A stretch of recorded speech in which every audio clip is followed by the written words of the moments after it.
Okay, we'd like to welcome Rory McIlroy into the interview room, our 2018 champion here at the Arnold Palmer Invitational presented by MasterCard, making his 11th start at this event every year since 2015. Rory, if you can talk a little bit about what means so much to you about Mr. Palmer's event. Yeah, it took me a while to get here. So Arnold would write me a letter pretty much every year from when I was eligible to play the event, I think in 2010. And I didn't make it here until 2015. I think there was one point where he said he was going to break my arm if I didn't come. So eventually I did. And as soon as I got here and saw the golf course, and I sort of instantly regretted that I didn't come a little sooner, because it's a golf course that sets up really, really well for me. And, I've obviously done pretty well here with the win and a lot of other good finishes. So, yeah, it's a great event. I think it's one of the best setups that we play all year, with as strong a field as pretty much anywhere that we play. And it's good to be back. All right, we'll go right into questions. Right here in the middle. Yep, let's go to Jeff. Rory, Mike Bianchi from the Orlando Sentinel. They're sort of changing the TV coverage of this event with more caddy player interaction and more on-course interviews. I'm wondering, TGL does that same sort of thing. What do you think about that? Is that good for the game? Yeah, I mean, I think it's great for the game. I think it's great for the core golf fan, the people that want to hear that sort of stuff. They want to hear the strategy. They want to hear a player and a caddy talk through what sort of shot they're going to hit, how they're going to play it. Anything that provides more context to what we're doing out there, I think, is a really good thing. And yeah, it's good to see that there's going to be a few less commercial breaks to try to focus on some more of that stuff over the weekend. So I think that's hopefully only going to be additive to the broadcast. Is any distraction at all? I mean, you guys you're focused out there. Is that going to be any distraction? I don't think there's going. I mean, we have a boom mic pretty much everywhere we go anyway. It's not. I don't think it's not going to make a difference for us at all. We're just going about our business, doing the same thing. It's just, it's going to be picked up and focused on a little bit more. But we don't know that stuff. We don't experience that stuff. That's just for the viewers at home. All right, let's go over here on the right side, and then Andrew and Dan. Mike Brodsky, Florida National News.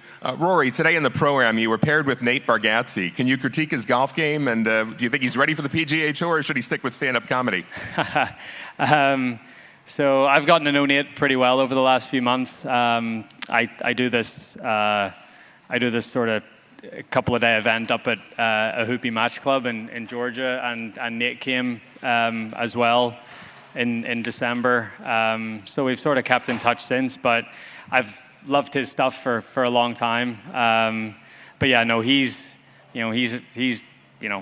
probably a better stand-up comedian than I am a golfer. So he's killing it, and he's doing a great job. And I think he did over 200 tour dates this year, so he doesn't have a lot of time to play golf. But his golf game's okay. If he had a little more time to work on it, he's got potential. All right, Andrew, and then we'll go to Dan and Bob in the middle. Looks like a ton of equipment changes for you this week. Driver, 3-wood, 5-wood. I think you got a long iron in there, dropping the 50 degree. Curious what improvements you're seeing there, and can you talk through those changes a little bit? Yeah, I think it's all really come from the ball change a few weeks ago. So, because this ball, especially with the shorter irons, spins a little bit more, especially with the sort of 3/4 shots. I feel a little more comfortable playing those. So I actually weakened my pitching wedge by 1.5 degrees to sort of bridge the gap between having a 46.5 and a 54. So that's now 48 degree, then 54/60. I just feel like with the ball, I'm a lot more comfortable playing those sort of 1/2 and 3/4 shots. So comfortable going back to 3 wedges. And then, I sort of had to look at the top end of the bag then of how I was going to configure it. And for a while, I've been looking for a club that sort of carries 300 in the air. I feel like there's a lot of golf courses we go to that really pinch in at like 310, 320. And I'd hit a 3-wood, or I can't hit driver because it's just too narrow. But then I'd hit my 3-wood that's going like 285, 290.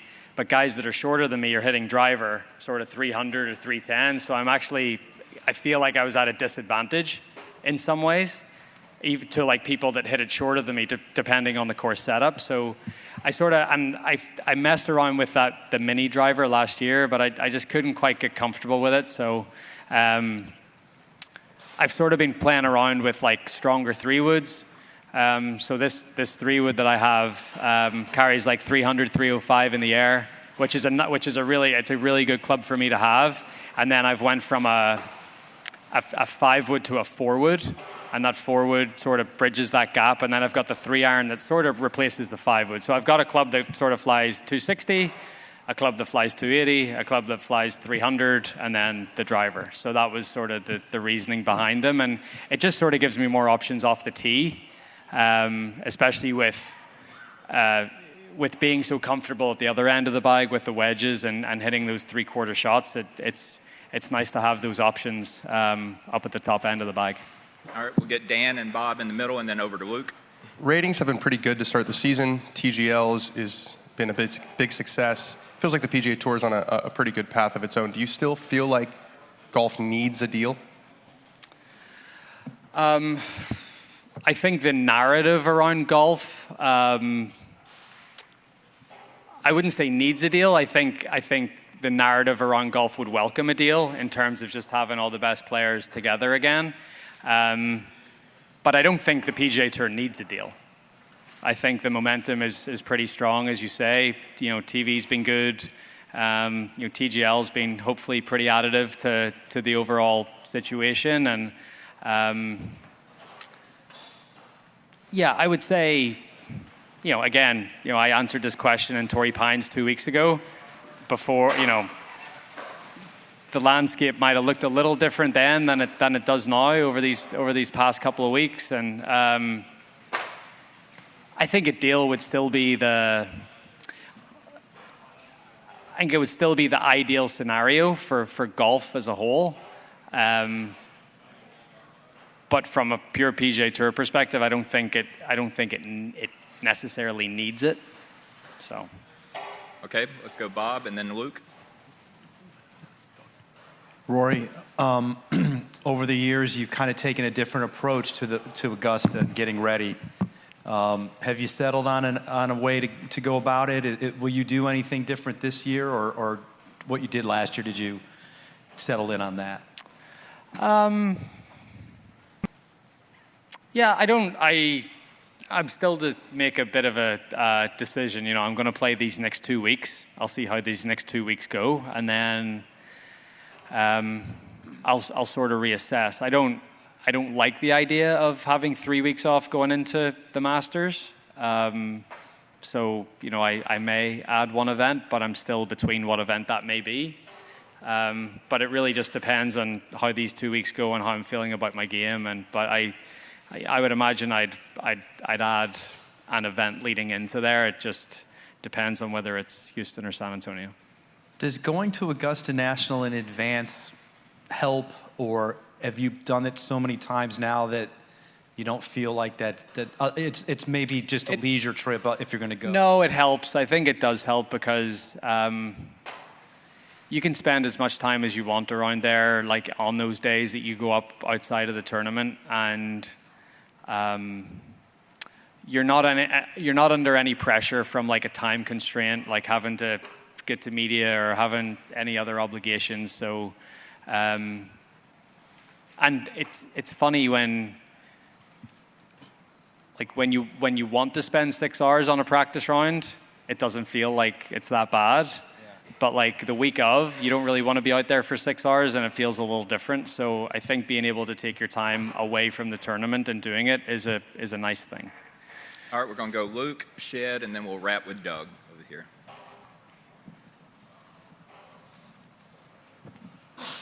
Hey, Rory. You said over the off-season you spent a ton of time working on golf swing stuff, hitting balls into a blank screen. Now it's like tournaments coming thick and fast. You're playing a ton. How do you make that transition, I guess, in mindset or practice or whatever, but also keep the stuff that you want to keep in your golf swing? Yeah, well, hopefully I did it enough over those weeks into the screen that some of it stays in there. I think that's why you do it. You sort of try to train that so that under pressure it stays in there without you thinking about it. So I still have a nice feeling of what I'm trying to do, but I'd say that for that period of time at the end of last year, that was the most important thing and not actually what the ball was doing. We're now what the ball is doing the most important thing, and then that's sort of secondary. But yeah, there is that balance between making sure that you're not getting too far away from where you want to, but still, hitting the shots that you need to and executing. And I think to execute 100%, I think there's very little thought for technique in there. It's just a matter of visualizing and sort of letting your body do it. Is that a hard, flip to switch? Absolutely. I think to go from one week to the next is very hard. And I've found that, I'll bring Michael Bannon over for a week of practice and we're working on stuff. And then if I have to go straight into a tournament the next week, I sometimes struggle because trying to flip that switch between hitting balls on the range and focused on technique in terms of, it's like the whole golf swing versus golf. Like you have to switch into golf mode, playing golf, getting it around. That takes a little bit of time. So it's sort of, the cadence for me is spend 3 or 4 days at home working on technique, slowly work that into playing golf at home and doing that, and then getting to the tournament and getting focused on preparation and the things that you need to do to play well that week. All right, Dave? Yeah, Rory, curious, given you're one of the co-founders of TGL, what's the level of disappointment in not making the playoffs? Is it commensurate with, a setback in tournament golf? Is it more? Just curious. Yeah, I'm disappointed. It would have been nice for Boston to at least get one win during the season.